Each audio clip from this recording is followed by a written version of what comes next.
हमारा राज तुम्हारा नहीं चलेगा, नहीं चलेगा, वोट हमारे राज तुम्हारा नहीं चलेगा, नहीं चलेगा। ये दुर्भाग्य है। आज भी 300 से ज्यादा सांसद SC/ST के हैं हमारे। अगर वो संविधान और हमारे महापुरुषों के पच्चीनों पर चले तो हमें 24 की तैयारी की जरूरत नहीं है। आज ही हमारे सांसद अगर शाम को प्रेस कॉन्फ्रेंस करके नरेंद्र मोदी को ये कह दें, अगर जातिगत जनगणना नहीं कराई, बैलेट पेपर से चुनाव नहीं कराए तो हम आपकी पार्टी से इस्तीफा दे देंगे, तो ये सरकार आज रात को ही गिर जाएगी। नहीं तो वो NDA हो या इंडियन हो, हमारे उन लोगों को हमारे साथ आना पड़ेगा और हमारे लोगों के साथ खड़े होकर ये हक अधिकार की आवाज उठानी पड़ेगी, वरना उनको भी फाड़ फेंकने का काम करेंगे।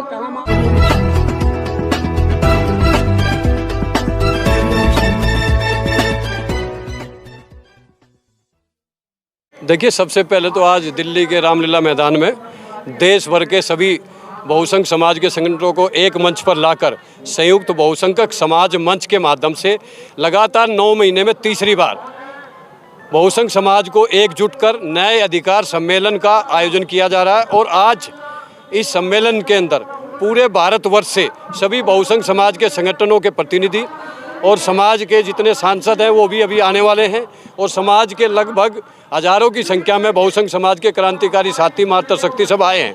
और आज इस नए अधिकार महाकुंभ में प्रमुख मुद्दे हैं जो देश में हर 10 साल बाद जो जनगणना होती है, उस जनगणना के अंदर लगातार आज़ादी के बाद से 75 वर्ष में हमारी एक मांग रही है कि देश के अंदर देश की सभी जातियों की जनगणना जातिगत कराकर उनकी संख्या के हिसाब से देश में न्यायपालिका, राजनीति और कार्यपालिका के अंदर उनकी हिस्सेदारी दी जाए। जो लगातार सरकार चाहे कांग्रेस की रही, चाहे भाजपा की रही है, चाहे थर्ड फ्रंट की रही है, हमेशा इस मांग को इग्नोर किया गया है। और दूसरी मांग है जो आज लगातार पिछले 9 साल से हमारी वोट की ताकत जो बाबा साहब ने संविधान में दी थी, उस वोट की ताकत को EVM द्वारा ख़त्म कर दिया गया है। तो 2 मुद्दे हैं कि EVM हटाओ, बैलेट पेपर से चुनाव कराकर वोट की ताकत को बचाओ, और देश में सभी जातियों की जनगणना कराकर उनकी संख्या के हिसाब से उनकी हिस्सेदारी दी जाए। लेकिन लगातार ये रोड से लेकर संसद के अंदर ये मांग उठ रही है, लेकिन इस देश की हिटलरशाही सरकार बिल्कुल इसको अनसुना कर रही है। आज इस नए अधिकार महाकुंभ में हमारा देश के सरकार से आह्वान है, अगर आने वाले चुनाव में 24 से पहले अगर आपने देश में जातिगत जनगणना नहीं कराई और बैलेट पेपर से चुनाव नहीं कराए तो आने वाले समय में देश का 90% बहुसंख्यक समाज अपने महापुरुषों के पच्चीनों पर चलते हुए एकजुट होकर राष्ट्रव्यापी आंदोलन करेगा और अपनी वोट की ताकत से इनको हम उखाड़ फेंकने का भी काम करेंगे। ये आज हमने निर्णय ले लिया है। NDA वर्सेस इंडिया हो गया है, क्या लगता है इंडिया नाम रखकर ये जो है विपक्ष का मास्टर स्ट्रोक है? देखिए, इंडिया, भारत और इंडियन हिंदुस्तान सब एक ही देश का नाम है, वो है भारत देश। और उस भारत देश के एक गुलदस्ता है, हिंदू, मुसलमान, सिख, ईसाई सब भाइयों की से ये भारत देश बना है। इसलिए लड़ाई है आज शोषितों और वंचितों की, जिनका हक अधिकार छीन रहा, जिन बहन बेटियों की इज्जत लूटी जा रही है, जिनका आरक्षण छीना जा रहा। बाबा साहब ने जो संविधान बनाकर हमें हक अधिकार दिया था, आज उस संविधान को तोड़ा जा रहा है। कहीं ना कहीं आज जातिगत जनगणना इसलिए नहीं कराते हैं कि 75 वर्ष के अंदर वही 10% के मनुवादी लोग जो हमारा हक अधिकार छीनकर आज कब्जा जमाए बैठे हैं, उनकी पोल खुल जाएगी। इसलिए लगातार ये सरकार हमारी मांग को अनदेखी कर रही है। लेकिन अब SC/ST OBC माइनॉरिटी के लोग रोड पर उतर गए हैं, चाहे वो मध्य प्रदेश हो, छत्तीसगढ़ हो, चाहे कश्मीर से कन्याकुमारी, अटक से कटक, दक्षिण से पश्चिमी तक। आज देश के अंदर जय भीम, नमो बुद्धाय के नारे गूंज रहे हैं। और SC/ST OBC एकता जिंदाबाद के साथ हम लोग आने वाले चुनावों में राष्ट्रव्यापी आंदोलन खड़ा करेंगे और इस सरकार को खाट फेंकने का काम करेंगे। बड़े नेता हैं, मायावती हैं, अखिलेश यादव हैं, चंद्रशेखर हैं, स्टालिन हैं, इतने बड़े बड़े नेता हैं और सभी जिन लोगों का मैंने नाम लिया वो शायद मुख्यमंत्री रहे अपने दौर के, तो क्या वो लोग मिलकर एक मूवमेंट नहीं बना सकते सर, या एक उस पर नहीं आ सकते क्या? देखिए, ये दुर्भाग्य है। आज भी 300 से ज़्यादा सांसद SC/ST के हैं हमारे। अगर वो संविधान और हमारे महापुरुषों के पच्चीनों पर चले तो हमें 24 की तैयारी की जरूरत नहीं है। आज ही हमारे सांसद अगर शाम को प्रेस कॉन्फ्रेंस करके नरेंद्र मोदी को ये कह दें, अगर जातिगत जनगणना नहीं कराई, बैलेट पेपर से चुनाव नहीं कराए तो हम आपकी पार्टी से इस्तीफा दे देंगे, तो ये सरकार आज रात को ही गिर जाएगी। लेकिन हमारा दुर्भाग्य है कि हमारे ही लोगों ने हमें ठगने का काम किया है। अगर आज हमारे लोग हमारी आवाज़ को विधानसभा, लोकसभा में उठाए तो आज हमारी जातिगत जनगणना क्या, संविधान क्या, बैलेट पेपर से चुनाव क्या, लेटर एंट्री के द्वारा जो आज IPS IAS बनाया जा रहा है वो सब रुक जाएगा और हमारे हक अधिकार मिल जाएंगे। लेकिन आज सरकार से ज़्यादा हमारे लोगों ने भी हमारे लोगों को छला है।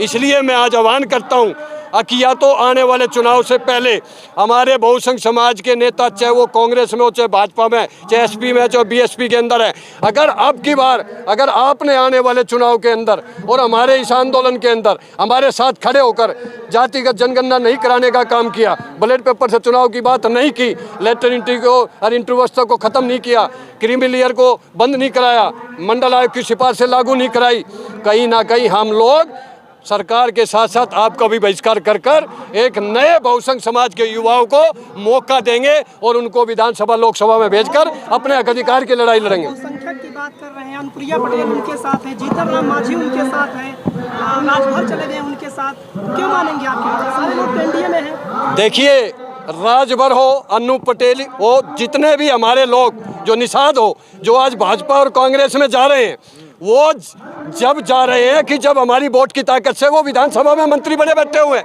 अगर हम लोग निर्णय ले कि हम आने वाले चुनाव में उनका बहिष्कार करेंगे, उनको वोट की ताकत से सामाजिक बहिष्कार करेंगे, तो हमारे लोग भी हमारे पास आएंगे। इसलिए हमारे लोगों को जागरूक कर हम लोग अपनों के खिलाफ भी खड़े होकर उनका भी समाज से बहिष्कार करेंगे, उनको भी वोट की ताकत से हराने का काम करेंगे। नहीं तो वो NDA हो या इंडियन हो, हमारे उन लोगों को हमारे साथ आना पड़ेगा और हमारी लोगों के साथ खड़े होकर ये हक अधिकार की आवाज़ उठानी पड़ेगी, वरना उनको भी उखाड़ फेंकने का काम करेंगे। वोट हमारा, राज तुम्हारा नहीं चलेगा, नहीं चलेगा, वोट हमारे, राज तुम्हारा नहीं चलेगा, नहीं चलेगा। नीतीश कुमार लालू यादव के नेतृत्व में इंडिया बना है जब, तो लेकिन जो विपक्ष की सत्ता पक्ष की ओर से लगातार कहा जा रहा है कि कुछ चोरों का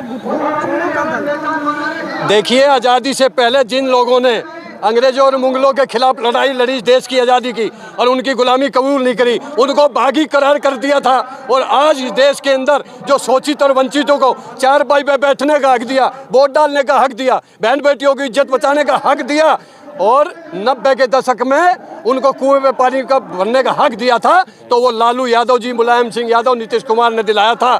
इसलिए उनको वो बागी बोलते हैं, उनको भ्रष्टाचारी बोलते हैं। लेकिन कहीं ना कहीं उन लोगों की देन है जो आज हम आपके सामने बोल रहे हैं। अगर वो नहीं होते तो आज शोषित और वंचित जो बिहार, उत्तर प्रदेश के अंदर, अदर स्टेटों के अंदर अगर आज आवाज़ उठा रहे हैं, बहन बेटियां खुलकर बोल रही हैं, तो लालू यादव और मुलायम यादव का बहुत बड़ा रोल रहा 90 के दशक के अंदर।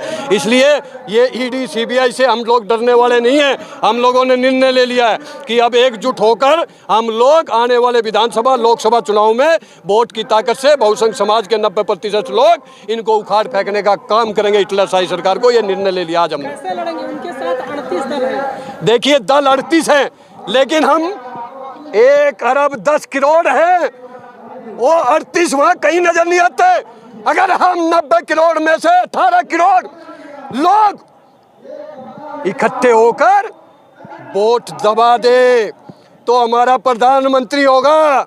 इसलिए 38 की और 26 की हमें कोई ज़रूरत नहीं है। हमें ज़रूरत है अपने बाबा साहब फूले, परियार, लालू यादव, मुलायम सिंह के जो भक्त हैं उनको एकजुट इकट्ठा कर कर एक मंच पर लाकर उनको अपनी वोट की ताकत और उनको हक अधिकार की बात बताकर अगर हम लोग खड़े हो गए 24 के अंदर, तो हमें ना 38 की जरूरत है ना 26 की जरूरत है। हम लोग देश का प्रधानमंत्री बनाकर खड़ा कर देंगे। ओबीसी एकता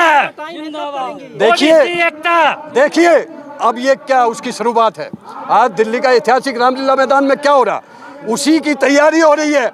आज मध्य प्रदेश में ओबीसी समाज क्या कर रहा है, आज छत्तीसगढ़ में क्या हो रहा, बिहार में क्या हो रहा, चारों तरफ जातिगत जनगणना की आवाज़ बुलंदी से उठ रही है। बैलेट पेपर से चुनाव की बात उठ रही है, हमारे हक अधिकार छिन रहे हैं, जो बहन बेटियों की इज्जत के साथ छल किया जा रहा है उसकी आवाज़ उठ रही है कहीं ना कहीं रोड पर, संसद के अंदर। तो आने वाले चुनाव के अंदर हम उससे पहले एक ऐसा राष्ट्रव्यापी आंदोलन खड़ा कर देंगे और हम अपनी वोट की ताकत से, संगठन की ताकत से इनको उखाड़ फेंकने का काम करेंगे।